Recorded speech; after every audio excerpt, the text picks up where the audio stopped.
성도 여러분 안녕하십니까? 오늘은 구약의 요나서를 중심으로 제5과 성교를 거절하는 변명들에 대해서 공부하겠습니다. 우리가 어렸을 때 교회에서 들었던 가장 흥미진진한 이야기 중에는 요나 이야기가 빠지지 않죠. 하나님의 명령을 거역하여 도망하는 선지자들을 데려오기 위해서 하나님이 풍랑을 준비하시고 또 큰 물고기를 준비하셨다는 이야기에서 흥미를 느끼지 못할 어린이는 없습니다. 특히 그 큰 물고기가 고래라고 상상하면 흥미는 더 배가 되었죠. 그러나 성인이 되면 흥미를 느끼는 포인트가 좀 달라집니다. 그것은 당시에 가장 포악한 백성으로 알려진 니느웨 백성까지 사랑하시는 하나님의 편견 없는 사랑입니다. 이것이 뼛속까지 선민의식으로 가득했던 구약의 이스라엘 백성에게 주신 기별이라니 참 놀랍지 않습니까? 그래서 요나서는 모든 민족을 사랑하고 구원하시는 하나님의 뜻이 신약에서 시작된 것이 아니라는 것을 보여주는 가장 강력한 증거입니다. 하지만 하나님의 이런 마음을 이해하기 위해서는 선지자도 실패와 절망 그리고 깨지는 경험이 필요했습니다. 오늘 우리는 그런 요나의 경험을 통해서 성교를 거절하는 우리 자신의 변명들을 돌아보려고 합니다. 자, 먼저 일요일 소재를 보면 요나가 성교를 거절했던 첫 번째 이유는 두려움 때문이었습니다. 성교에 나서는 사람들은 모두 실패에 대한 두려움을 갖고 있습니다. 왜냐하면 아는 사람이면 아는 사람대로, 모르는 사람이면 모르는 사람대로 내가 전하는 기별을 거부할지도 모르기 때문이죠. 더구나 문화와 언어가 다른 지역에서 선교를 해야 한다면 그 부담은 더욱 커질 수밖에 없습니다. 특별히 니느웨 같은 고대의 대도시에서 그 도시의 멸망을 예언하기란 매우 부담스러울 뿐 아니라 대단히 위험한 일로 여길만 했습니다. 여러분, 니느웨는 어떤 도시입니까? 니느웨는 오리엔트를 최초로 통일했던 아시리아, 곧 아수르의 수도였습니다. 아수르는 성경에서 자주 등장하죠. 북방 이스라엘을 종종 침략했고 결국 아수르 왕 사르곤 2세 때 북방 이스라엘은 멸망하고 맙니다. 요나서가 기록되었던 당시는 북방 이스라엘이 그들의 손에 멸망하기 한 50년 전쯤의 일이었죠. 아수르는 그 사넬립 왕 때 가장 윤성했는데 그는 남방 유다를 침공하여 거의 멸망시킬 뻔했던 인물입니다. 그의 이 침공 이야기는 성경에서도 자세하게 다루고 있죠. 역사적으로 아시리아는 두 가지로 유명했습니다. 첫째는 도서관입니다. 그 아슈르바니팔 왕 당시에 설립한 왕궁 도서관은 쇠기 문자로 기록된 2만 6천 개의 점토판을 소장했던 세계 최초의 체계적인 도서관이었습니다. 이는 아시리아의 수도 니느웨가 당시 세계 학문과 문화의 중심지였음을 추측해 볼 수 있는 대목입니다. 둘째는 철권 통치죠. 아시리아는 피정복민에게 매우 강압적인 정책을 펼친 것으로 유명합니다. 그 잔인성이 유명했죠. 나훔 선지자도 아시리아의 수도 니느웨를 피의 성이라고 부를 정도였습니다. 그래서 아수르는 북방 이스라엘의 후반기에 가장 위협적인 나라가 됩니다. 그런데 하나님께서 이스라엘 백성에게 가장 위협적인 이 원수의 나라 아수르의 수도 니느웨로 선지자 요나를 보내시고자 했던 것입니다. 우리 교과에서도 설명하듯이 니느웨는 규모 면에서 또 기반 시설 면에서도 주변을 압도하는 도시였을 뿐 아니라 이 주변 민족을 무자비하게 짓밟고 약탈하는 백성들이 사는 도시였기 때문에 니느웨로 가라는 하나님의 부르심은 선지자 요나에게 큰 압박감과 두려움으로 작용했을 가능성이 큽니다. 현재를 비유로 들자면 우크라이나의 어느 목사에게 러시아의 수도 모스크바에 가서 복음을 전하라는 것과 같은 것이죠. 싫기도 하겠지만 두려움이 앞서지 않겠습니까? 우리 그 북아시아 태평양 지회에는 우리나라 사람뿐만 아니라 뭐 일본, 중국, 때로는 미국, 브라질에서 온 선교사들이 임원 또는 부장으로 봉사를 합니다. 그런데 이제 뭐 오래전 일입니다. 예.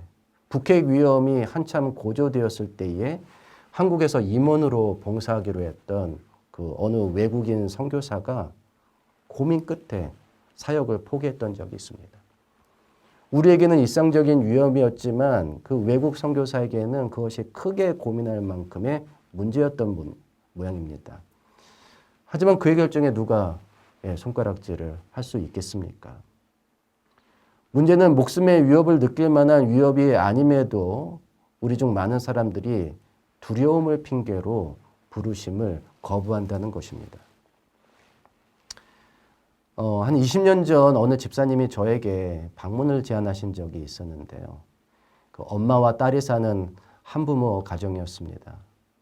문제는 그 집에 청소가 잘 안 되어 있어서 지저분하고 냄새가 나는데 그래도 가겠냐고 하더라고요.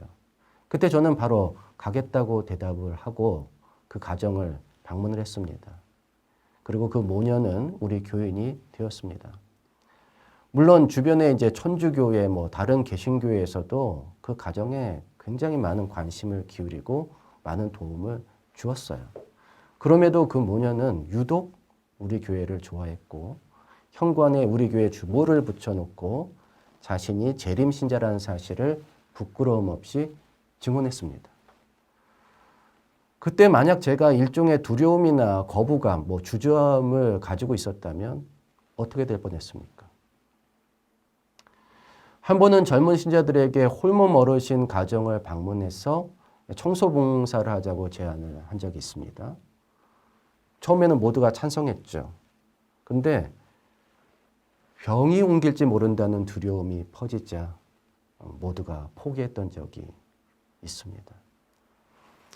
이 하나님의 선교를 행하도록 부름을 받은 사람들은 두려움을 극복할 필요가 있습니다. 우리가 두려움을 극복할 때 하나님은 우리를 통해 누군가를 구원하실 수 있습니다. 그러나 우리가 두려움을 극복하지 못하면 그 사람을 구원할 기회를 우리는 놓치게 되는 거예요. 또 그 사이 하나님은 우리 대신 다른 사람을 찾으셔야 합니다.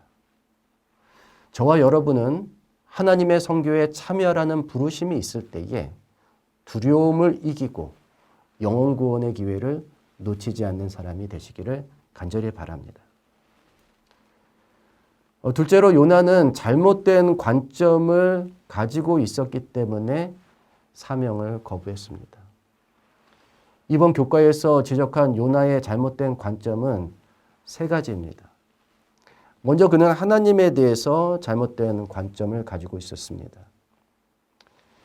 고대인들은 그들이 믿는 신이 그 민족이 거주하는 지역만을 다스린다고 생각했습니다. 예를 들어 아람 왕 벤하닷은 북방 이스라엘의 침공에 실패했을 때 그의 신하들에게 이런 말을 들었거든요. 그들의 신은 산의 신이므로 그들이 우리보다 강하였거니와 우리가 만일 평지에서 그들과 싸우면 반드시 그들보다 강할지라. 이렇게 왕에게 조언을 한 것입니다. 이스라엘과 유다의 땅이 이제 산지에 위치해 있었기 때문에 나온 얘기입니다.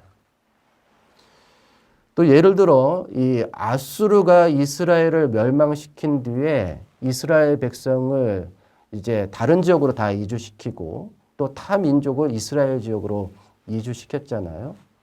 그런데 그때 이스라엘 땅에서 이제 문제가 자주 발생하자 아수르의 왕이 포로 중에 이스라엘 제사장을 좀 하나 보냈어. 그곳에 있는 사람들에게 여호와를 어떻게 섬겨야 하는지 그 신의 법도를 잘 가르치며 그 땅에서 살게 하라 이렇게 명령을 합니다. 이런 사실로 미뤄볼 때 요나가 욥바로 내려가 배를 타고 니느웨와 정반대 방향에 위치했던 다시스로 도망하려고 했던 이유가 밝혀집니다. 그는 혹시나 고대인들의 이 신관념에 따라 이스라엘 밖으로 벗어나면 그분의 명령에서 자유로울 수 있을 것이라고 생각했던 것 같습니다. 하지만 혹시나 했던 그의 생각이 틀렸음을 깨닫는 데는 오랜 시간이 걸리지 않았습니다. 그가 탄 배는 풍랑을 만나서 좌초할 위기에 처합니다. 배에 타고 있던 사람들은 각자가 믿는 신의 이름을 부르며 기도했습니다. 그런데 그때 기도하지 않는 한 사람을 찾아내죠. 바로 요나였습니다. 그들은 이 일이 누구 때문인지 제비를 뽑자고 제안합니다. 역시 기도하지 않은 요나가 뽑힙니다. 그들은 요나에게 당신의 정체와 신분은 무엇입니까? 라고 묻죠. 그때 요나가 뭐라고 대답합니까? 나는 히브리 사람이요 바다와 육지를 지으신 하늘의 하나님 여호와를 경외하는 자로라. 그가 고백한 대로 여호와는 어떤 분이십니까? 하늘과 땅과 바다와 그 가운데 모든 것을 만드신 분 아닙니까? 우리는 무엇을 근거로 이런 신앙을 고백할 수 있습니까? 안식의 신앙이죠. 만물이 그분의 소유이고 하늘과 땅과 바다를 포함하여 온 세상과 우주가 그분의 통치범위 아닙니까? 피하기는 어디로 피합니까? 혹시나 하는 요나의 생각은 이렇게 바로 깨져버렸습니다. 그 다음 그는 거룩함과 경건에 대해서 잘못된 관점을 가지고 있었습니다.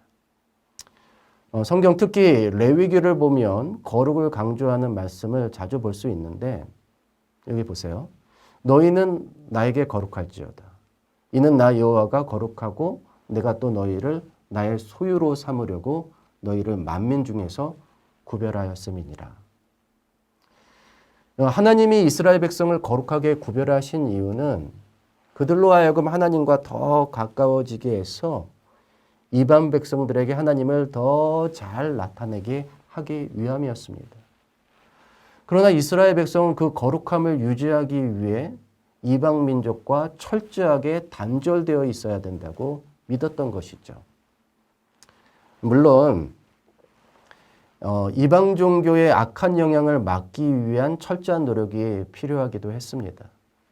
그러나 그와 동시에 그들은 이방 민족에게 여호와 신앙의 우수성을 알리고 선한 영향을 끼칠 수 있는 통로를 적극적으로 개척을 해서 물이 바다 덮음같이 여호와의 영광을 인정하는 것이 온 세상에 가득하도록 선교 사명을 다해야 했습니다. 이것이 구약의 여러 선지자들에게 주어진 선교 비전 아닙니까? 그럼에도 선지자 요나는 하나님의 이 선교 비전을 이해하지 못하고 그저 소극적이고 위축된 경건만을 추구하고 있었던 것입니다. 그래서 하나님은 요나에게 하나님과 더 가까워질 기회를 제공함으로써 모든 민족을 사랑하고 구원하기를 원하시는 그분의 마음을 알려주기 원하셨던 것입니다. 또한 요나는 선교에 대한 잘못된 관점을 가지고 그분의 부르심을 거절했습니다. 그는 자신이 그들의 구원자가 되고 싶지 않았어요. 그래서 심판의 기별만을 전했습니다. 그리고 당연히 자신이 전한 대로 그들이 멸망하기를 기다렸습니다. 그러나 하나님은 요나가 전한 기별을 통해서 니느웨 백성들로 하여금 회개와 구원에 이르게 하셨습니다. 여러분, 선교는 누구의 것입니까? 하나님의 것이잖아요. 하나님의 일이고 구원을 줄지 안 줄지도 그분이 결정하십니다. 우리 교과에 이런 설명이 있습니다. 우리의 부르심은 구원을 이루는 것이 아니라 하나님의 구원하시는 사역에 협력하는 것이다. 우리가 하는 일은 단지 땅을 기경하는 일일 수도 있고 씨를 뿌리는 일일 수도 있고 물을 주는 일일 수도 있습니다. 그러나 그 씨가 발아하고 자라서 열매 맺게 하는 것은 하나님이 하시는 일입니다. 우리는 하나님이 하시는 일의 도구와 통로로서의 역할만 충실히 하면 되는 것입니다. 하나님을 더욱 가까이 하고 그분이 어떤 분이신가를 제대로 알면 알수록 우리는 그분의 선교에 동참하지 않을 수가 없습니다. 여러분, 우리 모두 힘써 하나님을 알므로 그분의 부르심을 거부하지 않고 하나님의 선교에 기꺼이 동참할 수 있기를 간절히 바랍니다. 셋째로 요나가 사명을 거부했던 이유는 불편함 때문이었습니다. 즉 그는 불편함을 핑계로 사명에서 도망했습니다. 그렇다면 무엇이 불편했을까요? 이 화요일 소지를 보면 그가 불편을 느꼈던 세 가지를 언급하고 있습니다. 우선 그는 자신의 생각을 바꿔야 하는 불편함을 감수하고 싶지 않았습니다. 그가 니느웨로 가려면 어떤 생각을 바꿔야 합니까? 하나님이 우리만 복 주시고 그들은 저주하실 것이라는 생각, 또 하나님이 우리만 사랑하고 그들은 미워하신다는 생각, 하나님이 우리만 구원하시고 그들은 멸망시키실 것이라는 생각, 이런 생각을 바꾸지 않는 이상 원수 중에 원수였던 니느웨 사람을 상대할 수는 없었습니다. 그런데 생각을 바꾼다는 것이 정말 쉽지 않습니다. 사람이 쉽게 안 바뀐다는 말이 있잖아요. 그건 생각이 안 바뀐다는 말입니다. 사람은 자기가 한번 옳다고 믿게 된 생각을 잘 고치려고 하지 않습니다. 설령 그것이 잘못되었다는 증거를 보고서도 오히려 그 증거를 믿지 않고 다른 이유가 있을 것이라고 막 스스로를 설득하기도 합니다. 확증평양이라는 말이 있지 않습니까? 자신이 믿고 싶은 것만 골라 믿고 반대되는 정보는 무시하는 사고방식이잖아요. 그래서 우리가 확증평양성을 가지고 있다면 생각을 고치기란 정말 쉽지 않습니다. 그런데 많은 사람들이 이 확증평양성을 가지고 있어요. 특별히 신앙에 대해서 그렇습니다. 자신에게 익숙한 종교적인 개념이나 행위는 지지하지만 익숙하지 않는 것은 모두 정지하거나 거부해버리죠. 그리고 그런 거부 반응이 하나님의 뜻이라고 스스로를 설득하기까지 합니다. 하지만 하나님을 알아가는 과정에서 우리는 내가 정해놓은 하나님의 모습을 깨야 할 때가 있습니다. 여러분, 바울에게 그런 순간이 찾아왔습니다. 그가 믿는 하나님은 율법주의자의 하나님이었습니다. 그러나 예수님을 만나고서 그의 생각이 바뀌었어요. 그는 이제 율법주의자에서 믿음으로 얻는 구원을 설교하는 설교자가 되었습니다. 또 베드로에게도 이런 순간이 찾아왔습니다. 그는 유대인들만 하나님이 받으시는 줄을 알았다가 고넬료 같은 이방인도 받으시는 줄을 보고 비로소 모든 민족에게 복음을 전하는 전도자가 될 수가 있었습니다. 여러분, 자신의 고정관념을 스스로 깰 수 있는 사람은 거의 없습니다. 그래서 하나님이 개입하여 도우셔야 합니다. 요나의 경우도 하나님은 그의 생각을 깰 수 있는 계기를 만들어 주셨어요. 단지 요나가 그 불편한 과정을 완강하게 거부했던 것이고 마침내 그도 자신의 우물 밖으로 나와야 했던 것입니다. 그 다음에 이제 요나는 자신의 시간과 에너지를 낭비하고 싶지 않았습니다. 사람은 다 똑같잖아요. 우리는 어느 정도 이제 자기가 좋아하는 일로는 시간을 낭비하지만은 다른 사람을 위해서는 자신의 시간과 에너지를 사용하고 싶어 하지 않습니다. 비록 그것이 좋은 일일지라도 그래요. 그것이 나에게 특별히 유익이 되지 않는 이상 다른 사람에게 시간과 에너지를 주려고 하지 않습니다. 물론 내가 이제 나의 소중한 시간과 에너지를 투자해서 금방 좋은 결과를 낼 수 있다면 어느 정도의 헌신은 할 수 있을지 모르겠어요. 그러나 금방 효과가 나는 게 아니라 오랜 시간 동안 노력하고 때로는 이제 비난과 오해를 무릅쓰면서까지 누군가를 위해서 일해야 한다면 그거야말로 이제 낭비라고 여기는 것입니다. 우리 교과의 설명처럼 특별히 자신의 삶과 문제만으로도 스트레스를 받는 이 시대에 누군가를 정서적으로 돌본다는 것은 너무 피곤한 일처럼 보이는 것이죠. 요나에게 있어서 니느웨 사람 같은 이 악인을 상대한다는 것은 지나치게 피곤한 일일 뿐 아니라 정말 결실을 거두기까지 장기간에 많은 에너지를 기울여야 하는 일로 보였기 때문에 그는 그렇게까지 하고 싶지 않았던 것입니다. 그러나 전도를 해본 사람이라면 다 경험을 할 텐데요. 금방 결심을 할 것 같은 사람 중에도 결심을 미루다가 끝내 결심하지 않는 사람이 있는가 하면 거의 아무 기대도 하지 않고 그저 시간을 같이 했을 뿐인데 그런 사람 중에 의외로 어느 날 갑자기 성경에 관심을 가지고 말씀을 배워서 하나님의 자녀가 되는 경우도 있습니다. 또한 내가 만나고 있을 때는 아무 변화가 없었다가 나 이후에 다른 사람과 만날 때 비로소 마음의 변화와 결심이 생기는 사람도 있습니다. 따라서 우리는 우리가 하는 모든 선교적인 노력을 절대 시간과 에너지 낭비라고 생각해서는 안 됩니다. 선교는 하나님께 속한 것이잖아요. 우리가 심으면 언젠가 그 사람에게서 아니면 그 사람을 통하여 다른 사람에게서 열매가 날 것이, 열매를 거둘 날이 올 것을 우리가 믿어야 하겠습니다. 그 다음 요나는 재정적인 헌신을 해야 하는 불편함을 생각했어요. 선교 활동에는 어찌됐든 그 비용이 발생합니다. 그 비용을 어떻게 충당할 것인지 우리는 계산하고 있어야 돼요. 우리는 자신을 위해 무제한적으로 소비하는 이 생활 패턴을 바꿔서 절약을 실천하고 선교를 위해 사용할 수 있는 자금을 마련할 수 있어야 합니다. 때로는 내가 직접 선교지에 가지 못할지라도 선교지로 향해 가는 일꾼들을 위해서 선교 헌금을 드릴 수 있어야 합니다. 이런 경제 생활의 변화에는 자원하는 불편의 감수가 따르죠. 그러니까 이런 식으로 따져보니까 정말 이제 부르심을 거부할 핑계거리가 너무나 많지 않습니까? 예수님의 비유를 보면 혼인잔치에 청함을 받은 사람들 중에 장가 가야 하고 소도 사야 되고 새로 산 밭을 둘러봐야 한다는 핑계로 초대를 거절하는 사람들의 이야기가 나옵니다. 우리 신앙생활도 마찬가지죠.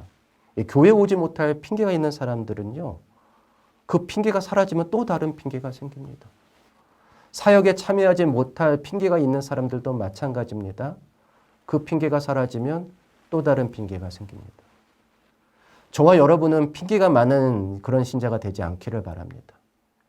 오히려 예수님의 부르심을 받은 제자들처럼 부르심이 있는 그 순간 모든 핑계를 다 뒤에 내버려두고 주님을 따르는 저와 여러분이 되기를 간절히 바랍니다.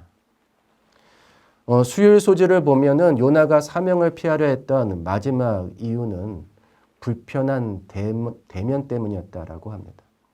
여기서 불편한 대면이란 무엇 또는 누구와의 대면을 말하는 것일까요? 과거에 어느 개그맨이 불편한 진실이라는 코너를 진행했었는데요. 여러분 모두가 알지만 들추고 싶지 않은, 덮어두고 싶은 진실 같은 것들이 있지 않습니까? 요나에게 있어서 그 진실이란 무엇이었을까요? 하나님이 니느웨 백성도 사랑하며 구원하기 원하신다고 하는 진실이었을 것입니다. 하나님이 니느웨를 멸망시키실 것이라면 그냥 멸망시키시면 되는데 굳이 자기를 보내서 심판을 경고하게 하신 때부터 요나는 이 진실에 마주설 자신이 없었습니다. 게다가 40일 후에 니느웨가 멸망한다고 예언했는데 니느웨 사람들이 회개함으로 자신의 예언이 보기 좋게 빗나간 현실과도 마주설 자신이 없었습니다. 결국 이 모든 것이 이렇게 될 것을 아시고 계획하며 준비하신 하나님을 그는 대면할 자신이 없었던 것입니다. 자신의 초롱성 같은 논리의 성벽이 무너지는 것을 지켜보느니 요나는 차라리 죽여줄 것을 하나님께 요구했습니다.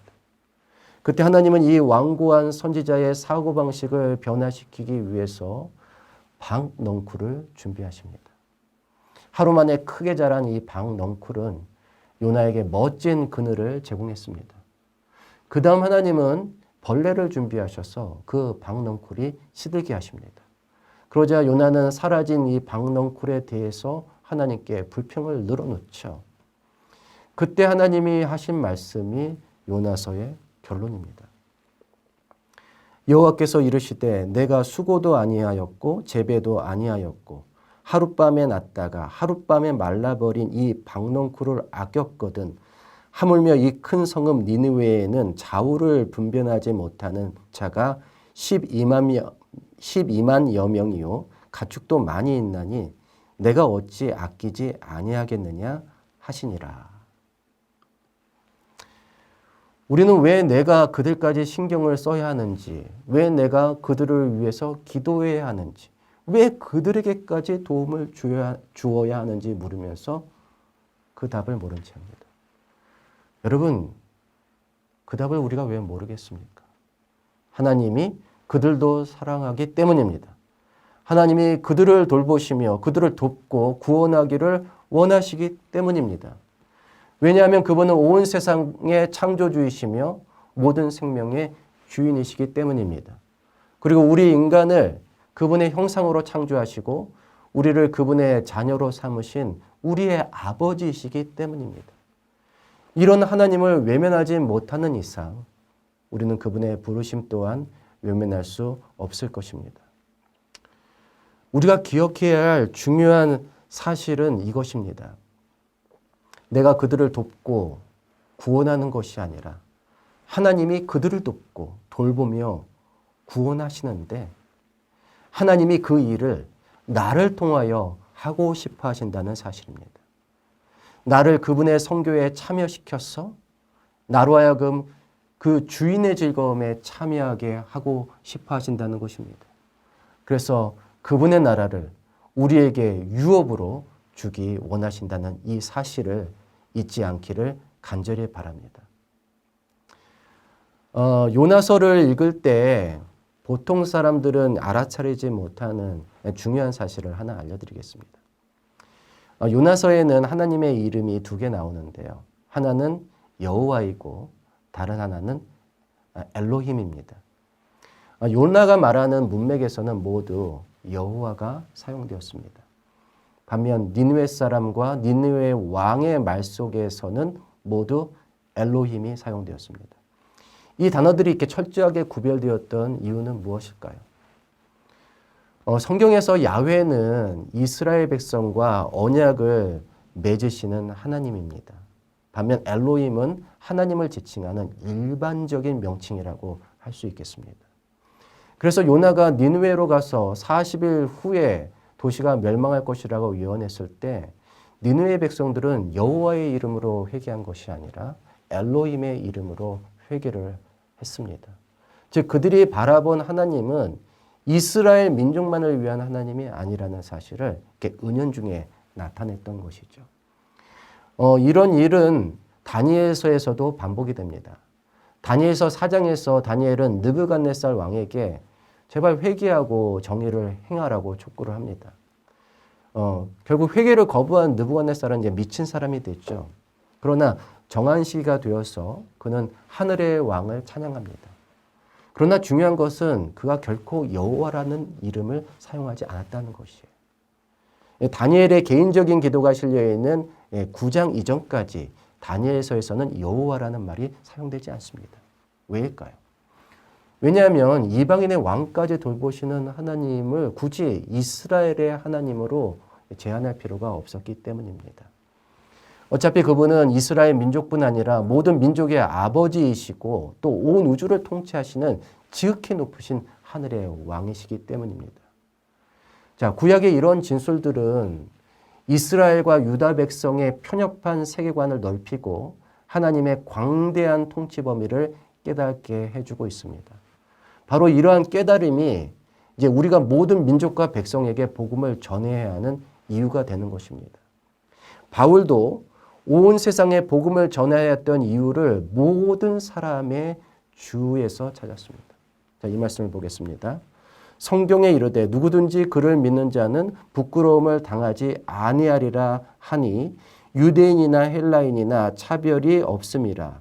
한 분이신 주께서 모든 사람의 주가 되사 그를 부르는 모든 사람에게 부여하시도다. 예수 그리스도께서 이스라엘 민족만을 위한 하나님이 아니라 유대인들만을 위한 하나님이 아니라 모든 사람의 주가 되시고 그분을 믿고 그분의 이름을 부르는 누구든지 구원하실 만큼 사랑과 은혜가 많고 부요하시고 크신 위대한 하나님이시라는 사실을 말하고 있습니다.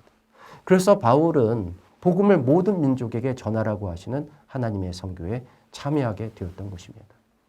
마찬가지로 저와 여러분도 이 크신 하나님의 부르심에 응답할 수 있기를 간절히 바랍니다.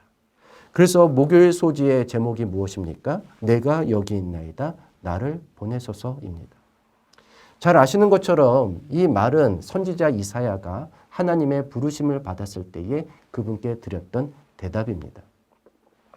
우리는 생각이 짧습니다. 그래서 지역적인 것에 몰두하다 보면 전체 그림을 못 보고 좌절하거나 포기하거나 단념하기 쉽습니다. 그럴 때 우리가 해야 할 일은 하나님께 나가는 것입니다. 그리고 우리의 좁은 시야를 벗어나서 하나님의 시야로 세상을 바라봐야 합니다. 이사야는 유다 사회에 존재하는 부조리와 죄악의 문제를 고민했습니다. 그리고 우상 숭배에 젖어서 점점 하나님과 멀어지고 있는 유다 백성들에 대해서 탄식했습니다. 그러나 해결점은 보이지 않았고 단지 현실의 벽에 가로막힐 뿐이었습니다. 결국 그가 할 수 있는 일은 하나님을 만나는 것뿐이었습니다. 그는 하나님을 만나기 위해서 성전에 들어갔습니다. 그가 하나님을 만나기 위해 기도에 열중하고 있었을 때 그 순간 그는 환상 속에서 성전을 가득 채운 옷자락을 보았고 그 옷자락이 어디에서부터 드리워져 있는지 보았더니 그것은 하늘 높이 들린 보좌에 앉으신 하나님의 옷자락이었습니다.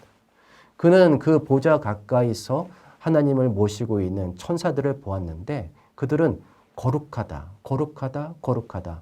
만군의 여호와여 그의 영광이 온 땅에 충만하도다 노래하고 있는 모습을 보았습니다. 그분의 영광이 온 땅에 온 세상에 충만하다고 하는 이 천사들의 노래는 그의 좁은 세계관의 벽을 깨트리고 활짝 열려있는 하나님의 통치범위와 그분의 무한한 능력과 지혜의 세계에 발을 들여놓게 하였습니다. 하지만 그 순간 그런 영역에 들어가는 것이 자신에게 합당치 않음을 깨닫습니다. 특별히 자신은 입술이 부정한 사람이라고 얘기하죠.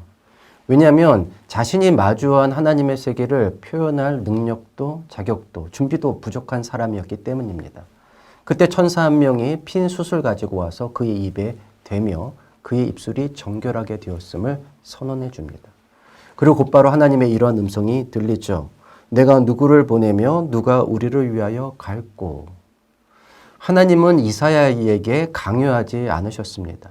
단지 온 우주를 다스리시는 하나님의 생각과 그분의 뜻을 전달할 수 있는 사람을 찾고 계심을 나타내셨죠. 그 부르심에 이사야는 내가 여기 있나이다. 나를 보내소서라고 답하지 않을 수 없었습니다. 왜냐하면 하나님 가까이서 그분이 어떤 분이신지를 보았기 때문입니다. 정리하겠습니다. 오늘 우리는 선지자 요나를 부르시고 그를 니느웨로 보내시는 하나님에 대해서 배웠습니다. 하나님은 이스라엘을 넘어 모든 민족의 아버지이시고 그들을 사랑하시며 구원하기 원하시는 모든 사람의 주이셨습니다. 그래서 그분을 안다면 그분의 부르심을 거부할 수 없습니다. 온갖 변명거리로 하나님의 부르심에서 도망하기를 원했던 요나 역시도 모든 민족을 구원하려고 하시는 이 편견 없는 하나님의 사랑을 배워야 했습니다. 저와 여러분 역시 이런 하나님의 위대한 사랑을 알고 그분의 일에 동참할 수 있기를 간절히 바라며 교과 공부를 마치겠습니다. 제가 제안하는 소그룹 토의 질문입니다. 내가 우물 안의 개구리라고 느꼈던 경험이 있습니까? 하나님의 명령을 거역하고 도망했던 요나의 변명거리는 무엇이었을까요? 요나가 이 경험을 통해서 깨달아야 했던 진리는 무엇이라고 생각하십니까? 그대가 최근에 어떤 핑계로 하나님의 일을 거부했다면 이제는 그 부르심에 어떻게 반응하겠습니까? 이번 주 도전 과제는 첫째, 나만의 제자 그룹을 선정하고 그들을 위해 기도하며 그들과 신뢰의 관계를 쌓아가는 것입니다. 그리고 그들의 필요와 상처 등을 헤아리고 그들을 위해 기도하는 것입니다. 둘째는 나에게 가까운 지역, 그리고 또 다른 나라의 지역 한 곳씩을 선정하여 그곳에 사는 사람들을 위해 기도하는 것입니다. 이 도전 과제도 꼭 실천해 보시기를 바라며 저는 다음 주에 다시 뵙겠습니다. 안녕히 계십시오.